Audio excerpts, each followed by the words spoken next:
Next episode के शुरू में हम देखते हैं जहाँ पर यूहो वर्नों के साथ बैठकर अपने फ्यूजन टेक्निक का इस्तेमाल करते हुए खुद को कल्टिवेट करने की प्रैक्टिस कर रहा था। और इसी दौरान वर्नों महसूस करते हुए अपने मन में कहता है कि पता नहीं कैसे अचानक यूहो की सोल पावर पहले से काफी ज्यादा बढ़ गई। यही बात वर्नों ने यहाँ यूहो को बता दी थी। वो उसे बताता है कि जब हम दोनों पहले प्रैक्टिस करते थे तब तुम्हारी पावर्स बहुत ही ज्यादा कम थी, लेकिन जब से तुम एक्सट्रीम नॉर्थ से वापस आए हो तुम्हारी सोल पावर बहुत ही ज्यादा बढ़ गई, जो कि तुम्हारे लिए अच्छा भी है। शायद इस वजह से मुझे थोड़ी सी खुद को लेकर डिसअपॉइंटमेंट भी हुई, लेकिन तुम फिक्र मत करो। बल्कि वो उल्टा यहाँ पर यूहो को बेस्ट ऑफ लक कहते हुए बोलता है कि आज के दिन तो तुम्हारा सोल गाइडेंस असेसमेंट है ना, उम्मीद करता हूँ कि तुम उस टेस्ट में अच्छे से पास हो जाओ। जो सुनकर यूहो उसका शुक्रिया अदा करते हुए सीधा यहाँ सोल गाइडेंस डिपार्टमेंट आ गया, जहाँ पर पहले से सोल गाइडेंस असेसमेंट शुरू हो चुका है और बारी बारी एक एक डिसाइपल एक दूसरे के साथ फाइट करते हुए मैच को हार और जीत रहे थे। इसी तरह करते करते आखिरकार यूहो की भी बारी आ चुकी थी, जहाँ मास्टर फान यूहो से कहते हैं कि तुम्हें अकेले ही 3 लोगों के साथ फाइट करनी है, क्या तुम्हें ये मंजूर है? जो सुनकर यूहो तो इस बात के लिए एग्री हो चुका था, जबकि दूसरी तरफ वो तीनों वॉरियर यहाँ पर मास्टर फान से कहते हैं कि क्या सच में आपको लगता है कि ये लड़का हमें अकेले हरा देगा?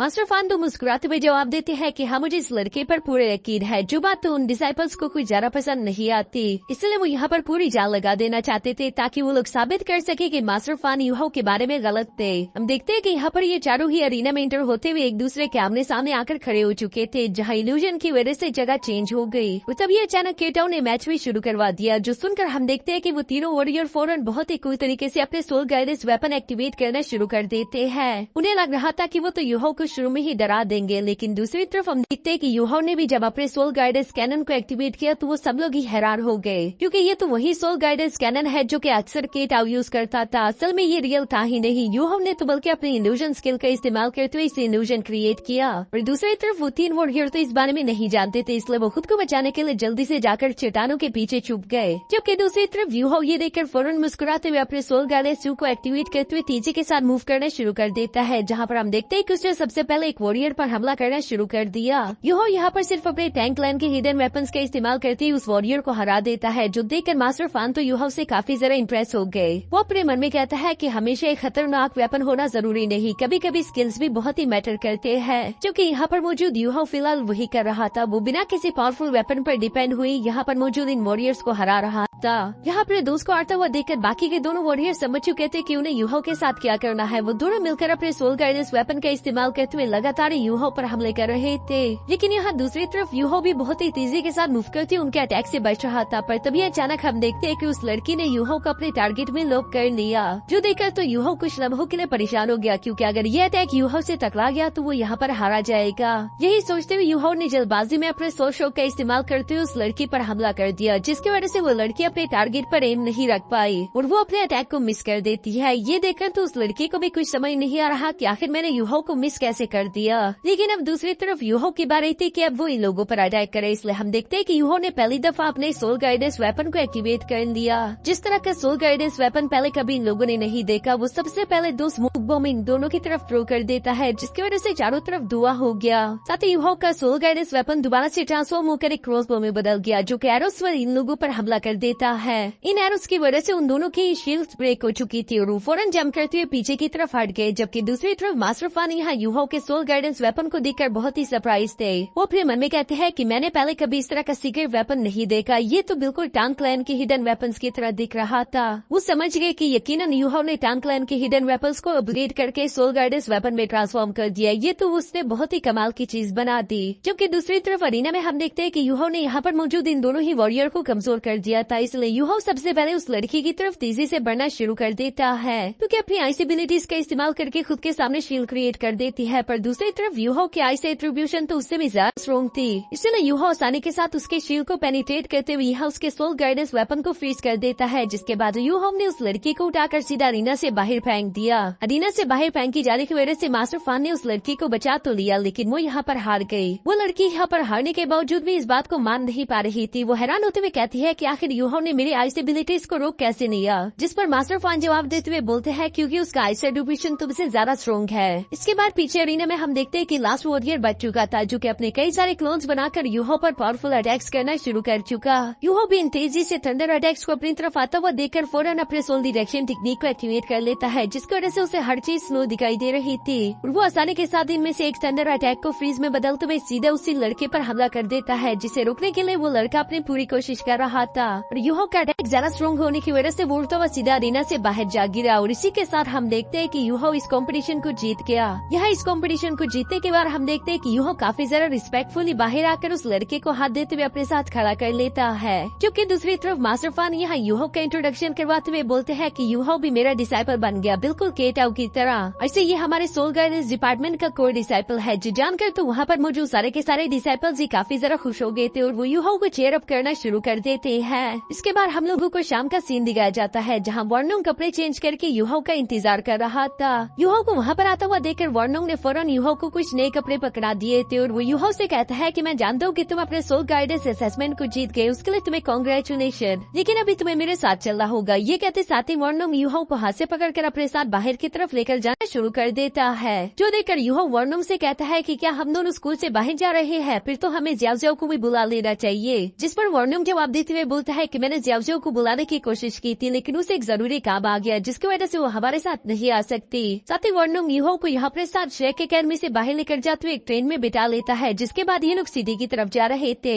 रास्ते में चलते वर्नोंग यूहो को बता रहा था कि हम लोगों ने शेक एकेडमी में काफी ज्यादा वक्त गुजार लिया, हमें बाहर की दुनिया भी देख लेनी चाहिए और आज का दिन हमारे लिए काफी ज्यादा अच्छा रहेगा क्योंकि मैं तुम्हें एक स्पेशल जगह पर लेकर जा रहा हूँ। यूहो तो इस स्पेशल जगह के बारे में कुछ भी नहीं जानता था, जो सुनकर वर्नोंग उसे सब कुछ एक्सप्लेन करना शुरू कर देता है। उसे बताता है कि हम लोग सिटी में मौजूद जिवाओ ट्रेजर पिविलियन जा रहे हैं, जिससे हमारे शेक एकेडमी के डिसाइपल्स के लिए एक स्पेशल मीटिंग अरेंज की। आज के दिन वहाँ पर हमारे शेक एकेडमी के काफी सारे डिसाइपल्स मौजूद होंगे जिन्हें बहुत सारे ट्रेजर मिल सकते हैं, जैसे कि soul guidance weapon, soul bone या फिर एलेक्सर। ये सारी बातें सुनते हुए वो लोग आगे की तरफ सिटी में जा ही रहे थे, जबकि यूहो उसकी बातें सुनकर कहता है कि तुम बहुत ही अजीब बातें कर रहे हो। माना कि उस ट्रेजर पिविलियन में ये सब कुछ मौजूद होगा, लेकिन अगर हम वो चीजें लेना भी चाहते हैं तो हमें उसके बदले बहुत सारे पैसे देने होंगे, जबकि हम दोनों के पास तो कोई पैसे नहीं। वर्नोंग यहाँ पर अपने पास मौजूद एक रेड कलर का कार्ड यूहो को दिखाते हुए बोलता है कि ये देखो, ये इस बात का सबूत है कि हम लोग शेक एकेडमी से बिलोंग करते हैं। असल में जिवाओ ट्रेजर पिविलियन ने शेक एकेडमी के साथ ताल्लुकात अच्छे करने के लिए ही ये मीटिंग अरेंज की। वो आज के दिन शेक एकेडमी के सारे डिसाइपल्स को कुछ क्रेडिट पॉइंट्स देंगे और ये क्रेडिट पॉइंट्स उनकी कल्टीवेशन पर डिपेंड करेंगे। जिस वॉरियर का रैंक और उसकी कल्टीवेशन जितनी ज्यादा होगी उसे उतने ही ज्यादा क्रेडिट पॉइंट मिलेंगे, यानी कि वो उतनी ही महंगी चीज फ्री में खरीद सकता है। ये सुनकर तो यूहो काफी ज्यादा खुश हो गया था और ये दोनों भी आखिरकार ट्रेजर पिविलियन तक पहुंच चुके थे, जहाँ एक लड़की इन दोनों को वेलकम करते हुए अंदर की तरफ ले जाती है। दूसरी तरफ हम बाहर एक अनजान से वॉरियर को देखते हैं जो कि वर्नोंग और यूहो पर नजर रख रहा था और उसके इरादे इन दोनों को देखकर बिल्कुल भी ठीक नहीं लग रहे।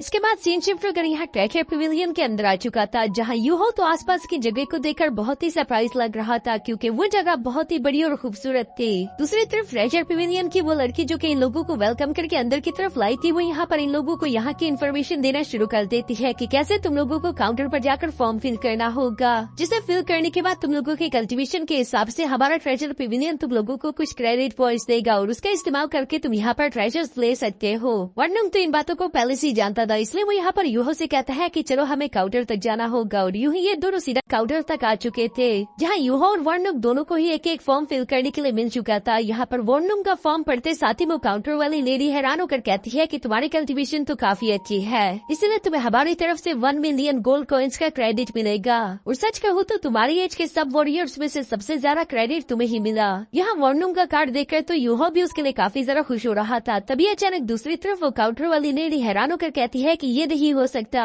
तुम तो यूहो हो एक डबल डिसाइपल जिसके बारे में ऑलरेडी यहाँ पर बात हो चुकी है। तुम्हें प्रमोट करके हमारा VIP मेंबर बना दिया गया, जिसके मतलब तुम्हें सबसे ज्यादा फैसिलिटीज मिलेगी। तुम्हारे पास ये फैसिलिटी है कि तुम पूरे साल में एक बार यहाँ पर कोई भी कीमती से कीमती चीज अपने लिए ले सकते हो। ये जानकर तो यूहो की आंखें चमक पड़ी थी, जबकि दूसरी तरफ यूहो का ये VIP कार्ड देखकर तो वर्नोंग भी काफी ज्यादा खुश होते उसे कंग्रेचुलेट करता है। वो बोलता है कि यूहो मेरे भाई तुम्हारी तो लॉटरी लग गई। तभी अचानक हम देखते हैं कि वहाँ पर शेक एकेडमी की एक टीचर आ चुकी थी, जो कि इन दोनों से कहती है कि ये सारे के सारे डिसीजन एकेडमी ने लिए है कि यूहो को क्या मिलेगा, क्योंकि ये ट्रेजर पिविलियन भी हमारी एकेडमी के साथ लिंक है। अब चूँकि तुम दोनों के तुम्हारे क्रेडिट पॉइंट्स मिल चुके हैं तो तुम लोग जाकर शॉपिंग कर सकते हो। जो सुनकर हम देखते हैं कि वर्नोंग बिल्कुल ऐसे कहता है। वो यूहो को लेकर यहाँ से आगे की तरफ जाते हुए ट्रेजर पिविलियन को देखना शुरू कर चुका, जहाँ इन्हें काफी ज्यादा कीमती ट्रेजर्स देखने को मिल रहे थे। साथ ही साथ इन लोगों की नजर यहाँ जूस एंड शी पर पड़ गई थी, जो कि मिस्टर बीबी के साथ यहाँ पर आया हुआ था। जूस एंड शी यहाँ पर एक रिंग को अपने हाथ में लेकर मिस्टर बीबी से सवाल करते हुए पूछता है कि तुम्हें क्या लगता है कि ये रिंग क्या जियांग नैनम को पसंद आएगी, जिस पर मिस्टर बीबी जवाब देते हुए बोलता है कि मुझे उसका नहीं पता, मैं तो बस यही जानता हूँ कि तांग्या को क्या कुछ पसंद आएगा। जाएगा। यहाँ वो लोग यूं ही बातें कर रहे थे, जबकि दूसरी तरफ यूहाओ यहाँ पर अपने सीनियर्स को देखते हुए फौरन उनसे मिलने के लिए भागता हुआ उनके पास आ गया।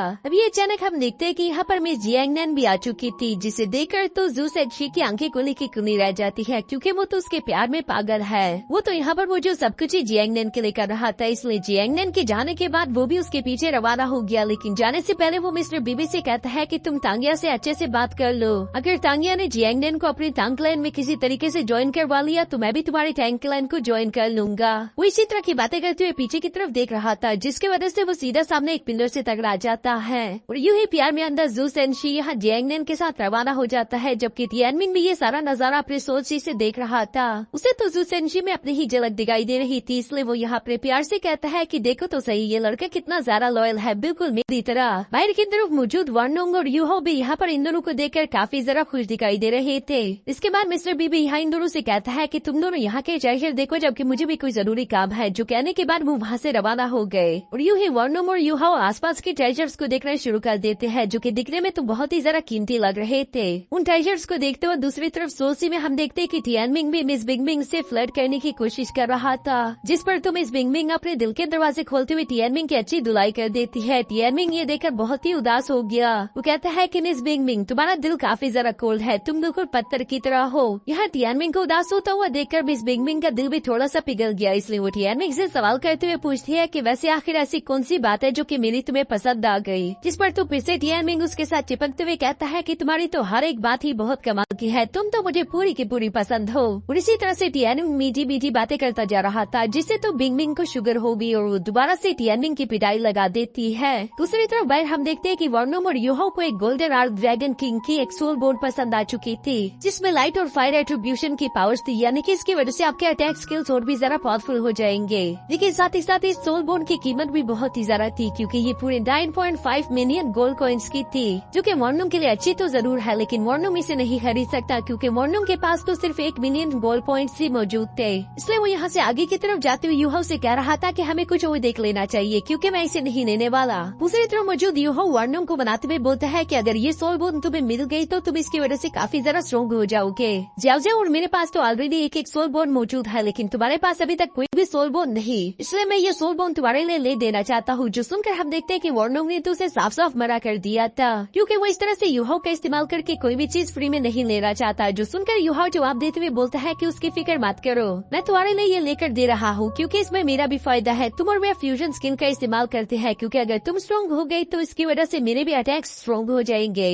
जो सब सुनकर वर्नोंग को मजबूरन यहाँ यूहो की बात माननी पड़ी, लेकिन साथ ही साथ वो यूहो से कहता है कि याद रखना मैं तुम्हारा ये आसान वापस जरूर चुकाऊंगा। साथ ही वो यूहो से कहता है कि मेरे पास भी 1 मिलियन गोल्ड कॉइन्स मौजूद है, तो मैं उसका इस्तेमाल करके अभी तुम्हारे लिए कोई चीज खरीदने वाला हूँ, बताओ तुम्हें क्या लेना है। यूहो अभी सोच रहा था, तभी अचानक आइसजेट स्कॉर्पियन एम्प्रेस उसे बताती है कि थर्ड शेल्फ में एक चीज मौजूद है जो कि तुम्हारे लिए काफी काम की होगी, उसे ले लो। जिसे देखने के बाद यूहो को मालूम हुआ कि वो चीज तो 1 मिलियन गोल्ड कॉइन्स की है, यानी कि वर्नोंग उसे खरीद सकता था। और यहाँ इन दोनों ने बिल्कुल ऐसा ही किया। वर्नोंग ने यूहो के लिए एक चीज खरीदी, जबकि दूसरी तरफ यूहो ने भी वर्नोंग के लिए एक सोल बोर्ड ले ली। ये दोनों ही ऐसा करके काफी जरा खुश थे। इसके बाद सीन शिफ्ट होकर इंटरनल श्रेक एकेडमी पर आ गया, जहाँ पर हम देखते हैं कि मास्टर यान यहाँ पर फायर फेनिक्स जियाओटाओ से मिलने के लिए आए हुए थे, और वो उसे बता देते हैं कि उस दिन आउटर श्रेक एकेडमी में जिसने आइस पावर का इस्तेमाल करके तुम्हें फ्रीज किया था वो कोई और नहीं बल्कि यूहाओ है। जो सुनकर तो जियाओटाओ काफी जरा सरप्राइज हो गई थी, जबकि दूसरी तरफ मास्टर यान को भी ये सब सोचकर समझ नहीं आ रहा था। वो हैरान होते हुए कह रहे थे कि पता नहीं यूहाओ ने ये सब किया कैसे, क्योंकि वो एक सोल मास्टर है, जबकि दूसरी तरफ तुम तो एक सोल किंग लेवल की वॉरियर हो,